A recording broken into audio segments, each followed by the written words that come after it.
What's going on YouTube? This is Zach with Grashik Firearms here today to give you an update on where we're at with a current bill that could potentially affect whether you buy your next suppressor or if you wait a couple weeks. Before we get started, I just wanted to say thank you to our community and clients out there that have helped support us get our names out and really helped us with whether it's buying through apparel or helping us source that hard to get firearm.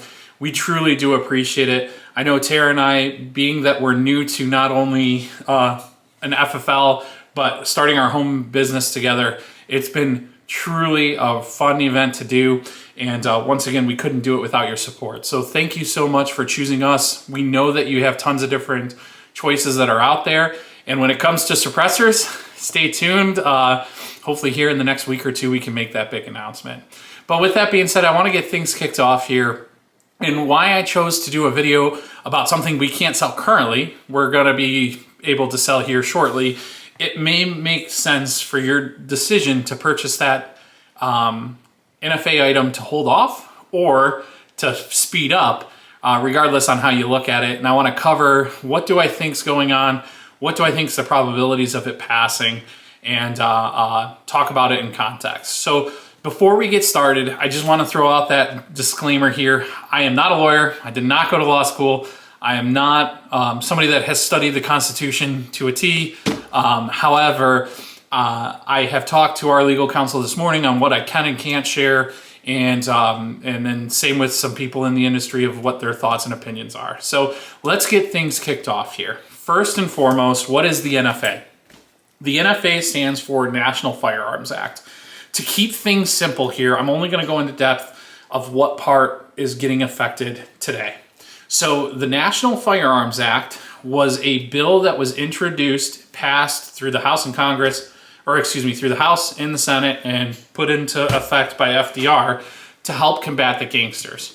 In 1926, they made it where if you bought a short barrel rifle, a suppressor, or a fully automatic machine gun, you had to pay a $200 tax stamp. And there was a registration fee or registration that I'm not going to go into period that you had to do. Fast forward to where we're at today. All of that stuff is still in effect. You can still own all of those items. However, you have to go through a background check, a NICS check, and a federal check. You have to get fingerprinted, passport photoed, and then you pay a $200 tax stamp. The tax has not changed. So let's talk about where we're at today with the Big Beautiful Bill. First and foremost, the Big Beautiful Bill passed the House of Representatives with wording in there to remove short barrel rifles, suppressors, and AOWs, or any other weapon. What is an AOW, you may ask? Think of like the cool spy movies with desk guns or umbrella guns or shoe guns. That's what an AOW is. So long story short, currently you want to buy a suppressor, you buy one suppressor, it's $200 to the government. You get a little form saying you can own it. Say you want a short barrel rifle, that's another $200 and another form saying from the government you can own it, and you've done the proper steps. What is gone through is that they tried to remove short barrel rifles and suppressors completely, and there's an old rule that was ruled about 40 years ago saying you can't do that. And what that rule is, because it is important, even though it did stop the momentum here, is it prevented nonsense. I'll leave it at that, even though this isn't nonsense, but it left nonsense from getting added to spending bills. So why is this good and why we should not contest this is because there is going to be a day where your political party is not in office and you want them to go through the proper channels. Why did Republicans try to do this? It's quite simple. They have about 50-ish votes. I'll leave it at ish. I'm not that politically inclined, but from my understanding, they only have about 50-ish votes to get the spending bill passed. If they introduced removing the suppressors and the gun bill separately, they would have to get more votes through. And let's just be real, there's Republicans that are out there that do not want gun control lack more lenient gun rules that are out there.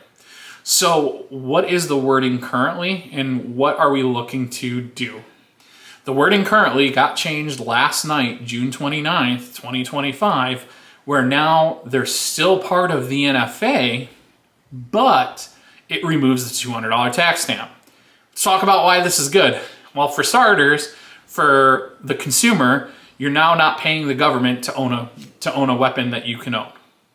Why is it good for business, right? Now it's going to allow people to buy suppressors, not worrying about adding the $200 tax stamp on top of that.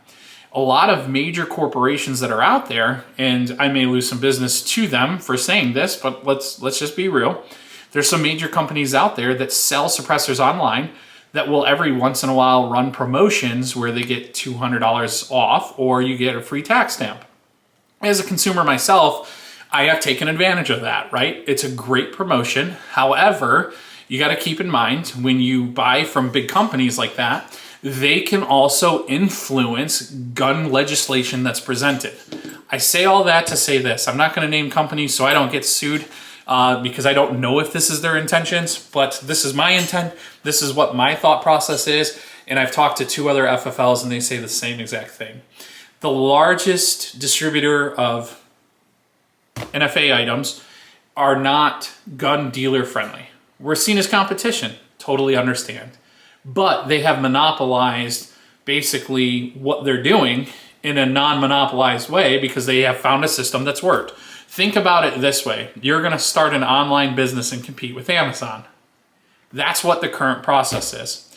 So I say all that to say this. If the suppressors and short barrel rifles get pulled from the NFA, it completely ruins that business. Think about some new law or legislation coming out and ruining Amazon. That's what would happen if they actually 1000% removed suppressors and short barrel rifles from the NFA.